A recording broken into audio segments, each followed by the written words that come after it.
mindfulness is actually, it's, it's hard to, it's like a really broad definition because it's actually trying to put your attention and be aware of in the moment and being attentive and aware without judgment.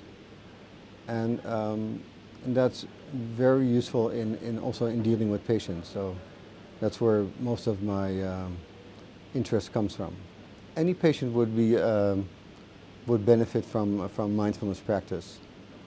The mindfulness-based stress reduction program is an 8-week training program.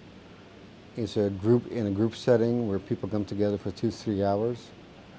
The research that has been done right now has been primarily on psoriasis, but I will also report some other studies tomorrow which have looked at melanoma, at systemic lupus, and the results are very promising because from mindfulness-based stress reduction we developed more programs, mindfulness-based interventions.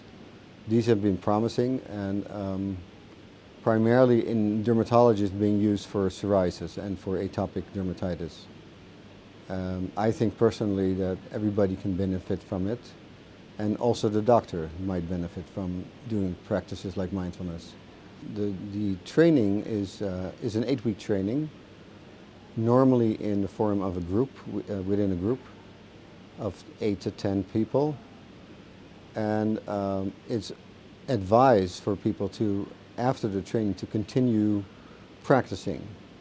And practicing means using the techniques, which are meditation techniques, and also yoga techniques and movement techniques, and a scan techniques, which is a visualization technique of the body. And after 8 weeks, they know what to do, and they can actually benefit from continuing to do it. There has not been any research showing how many times you need it and how often you need to do a program, but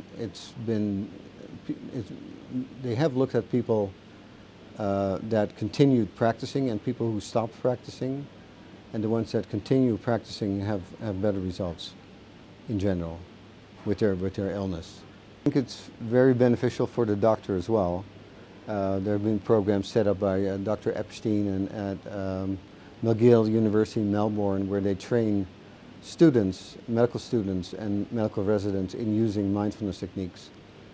And what has been shown is that there's an improved communication between doctors and patients, which brings down the amount of medical errors and medical mistakes, and there are less complications. This has all been published. And personally, I feel it would be very beneficial for doctors to use it themselves because you enter the relationship with your patient from a different angle. So if you are the patient and I come in as a doctor, I will focus on, of course, on your issues because that's what you're here for.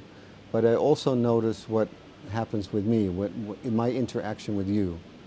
So I might be aware of certain dislikes or likes, or I might be aware of prejudices. As long as I am aware of these prejudices or personal aspects that I bring to the interview, then that's already awareness, and then I can prevent from falling into the trap of prejudice. So that's one aspect of it, and I think the second aspect of it is that it makes you deal with life in a different way. It makes you deal with life in a more open and more relaxed way, I think. And living with chronic disease is very hard on people, and I think if you live with a chronic disease, then if you have tools to be able to handle it, that's very helpful.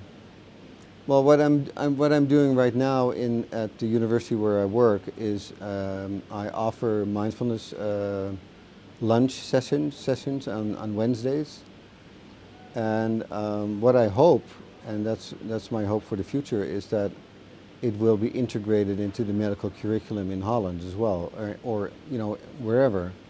There have been good results with the integration of mindfulness in medical programs. The amount of self-care increases, the amount of burnout decreases, the communication increases. So I think we should try to make it part of our training, of our basic training, but also to teach our residents some mindfulness. I think that would be very useful.